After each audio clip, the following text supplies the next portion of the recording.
আমি বুবুন মান্ডি।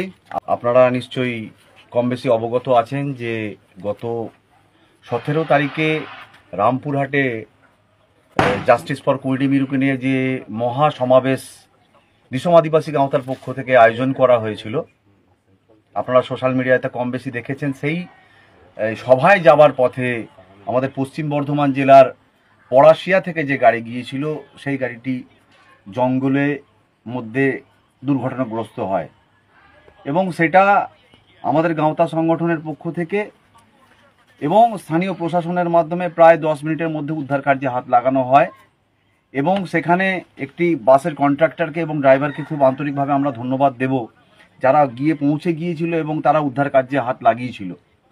আমরা আন্তরিকভাবে ধন্যবাদ জানাই।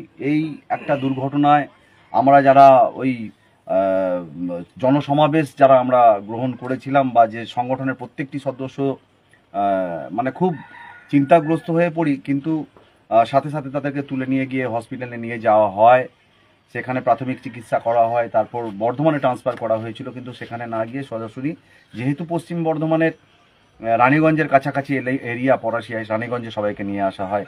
আপনারা দেখছেন আমাদের সঙ্গে এখন সংগঠনের সমস্ত দাদারা, রাজেশ দা, নিরঞ্জন দা থেকে শুরু করে সুকুদা।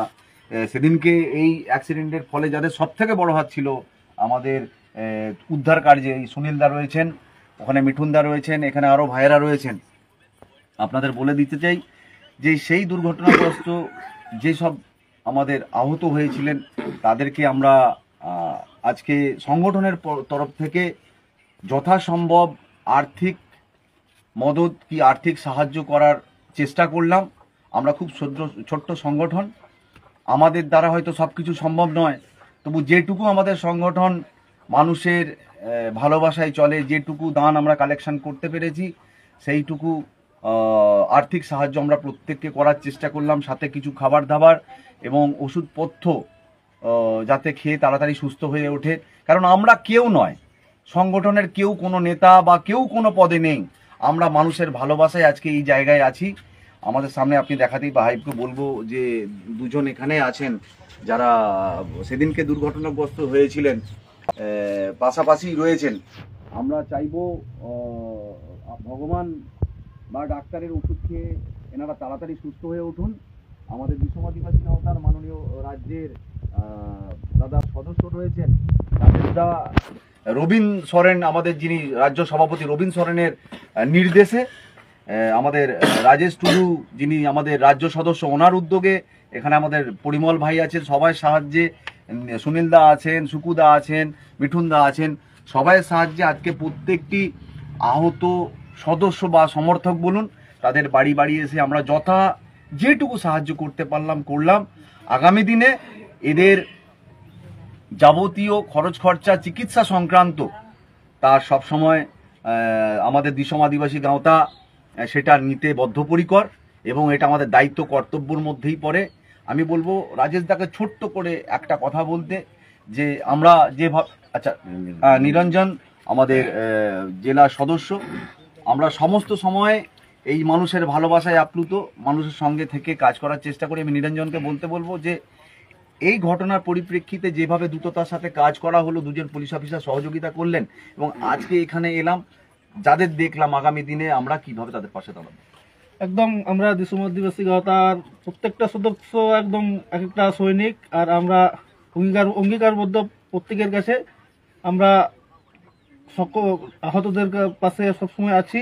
এবং শুধু আহত নয়, আমাদের ভারতবর্ষের প্রত্যেকটা আদিবাসীদের সঙ্গে আমরা আছি, যেখানেই যেখানে কোনো বিপদ হোক বা আমাদের প্রয়োজন হোক আমরা সেই জায়গায় পৌঁছে যাব।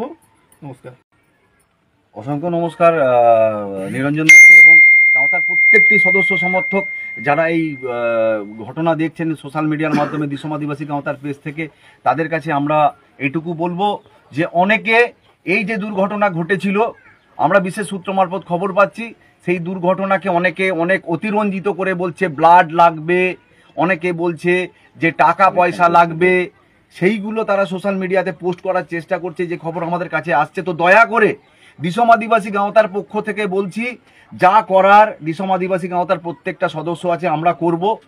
কেউ বা কারা যদি সোশ্যাল মিডিয়াতে কোনো স্ক্যানার বা কোনো ফোন নম্বর দিয়ে যদি বলে যে দিসম আদিবাসী গাঁওতার পক্ষ থেকে টাকা পয়সা চাওয়া হচ্ছে বা আহতদের উদ্ধার করার জন্য বা তাদের চিকিৎসার ক্ষেত্রে টাকা পয়সা লাগবে, আপনারা দয়া করে কাউকে সেন্ড করবেন না। দিসম আদিবাসী গাঁওতার প্রত্যেকটা সদস্য, প্রত্যেকটা কার্যকর্তা তারা কিন্তু বদ্ধপরিকর যাদের আহত হয়েছেন এবং যারা আহত না হয়েও অল্প বিস্তর আঘাত পেয়েছেন তাদের পাশে দাঁড়ানোর জন্য। নমস্কার। দিসম আদিবাসী গাঁওতা জিতকর, রবীন্দ্র সরেন জিতকর।